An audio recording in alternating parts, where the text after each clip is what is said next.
మరి ఈరోజు station Ghanpur division కార్యాలయం ముందు పెద్ద ఎత్తున ఆర్టిజన్ కార్మికులు, అన్మన్ వర్కర్లు, పీస్ రేట్ కార్మికులు, అమాలీలు, మరి బిల్ కలెక్టర్లు వీళ్ళందరం కలిసి పెద్ద ఎత్తున ధర్నా కార్యక్రమం మొదలుపెట్టడం జరిగింది. మేము గొంతమ్మ కోరికలు ఏం కోరటం లేదు, యాజమాన్యాన్ని, ప్రభుత్వాన్ని న్యాయమైన డిమాండ్లు కోరుతా ఉన్నాం. మా న్యాయమైన డిమాండ్ల ప్రకారము మీరు న్యాయం చేయాలని 26వ తారీఖు నాడు మీకు విన్నవించుకోవడం జరిగింది. 30వ తారీఖు నాడు ఈరోజు కూడా విన్నవించుకోవడం జరిగింది. మేము ఈ ధర్నా కార్యక్రమం మొదలు పెడితే మీకు నిమ్మకు నీరెత్తినట్టు కూడా అయితే లేదు. దయచేసి మేము ఒక్కటే కోరుతున్నాం, మేము గొంతమ్మ కోరికలు కోరటం లేదు. ఈ ధర్నా కార్యక్రమం ద్వారా మా యొక్క డిమాండ్లు ఒకటే, ఆర్టిజన్ కార్మికులను వాళ్ళ చదువు ప్రకారం కన్వర్షన్ చేయమంటున్నాం, అన్మాన్ వర్కర్లను రెగ్యులరైజ్ చేయమంటున్నాం, పీస్ రేట్ వర్కర్లను వాళ్లకు రెగ్యులరైజ్ చేయమంటున్నాం, జీవో నెంబర్ 11 ప్రకారము వాళ్ళకు వేతనాలు సవరించమని అంటున్నాం. ఇవే కోరుతున్నాం కానీ మేము పెద్ద ఎత్తున మేమైతే ఏం కోరటం లేదు. దయచేసి మీ ప్రభుత్వానికి మేము ఎంతో వెన్నుదన్నుగా ఉన్నాం. మేము పాదయాత్రలో వెన్నుదన్నుగా ఉన్నాం.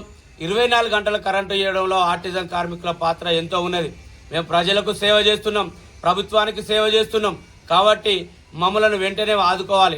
ఆదుకొని పక్షాన మేమైతే ఇమ్మీడియట్లీ మరి ధర్నా కార్యక్రమంలో మేము పెద్ద ఎత్తున అయితే మేము మరి రాష్ట్ర నాయకత్వం మీకు విన్నవించుకోవడం జరిగింది.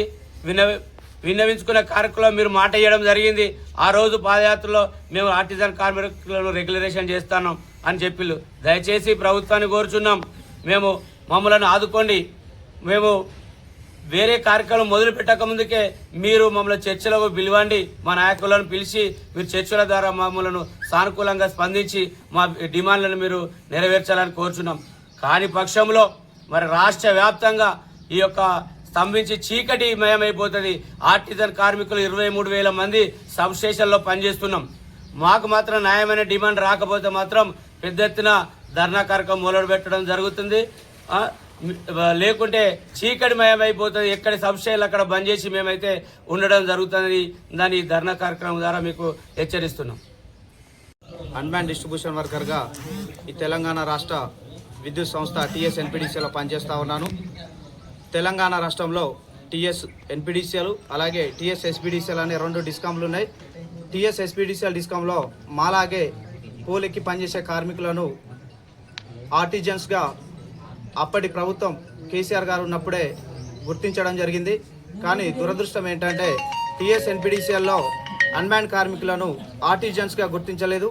ఎందుకు గుర్తించలేదని యాజమాన్యాన్ని నిలదీస్తే యాజమాన్యం ఏమన్నదంటే ఈపీఎఫ్ లేదన్న కారణంతో ఈరోజు మిమ్మల్ని ఆర్టిజన్స్గా గుర్తించలేదని అన్నది.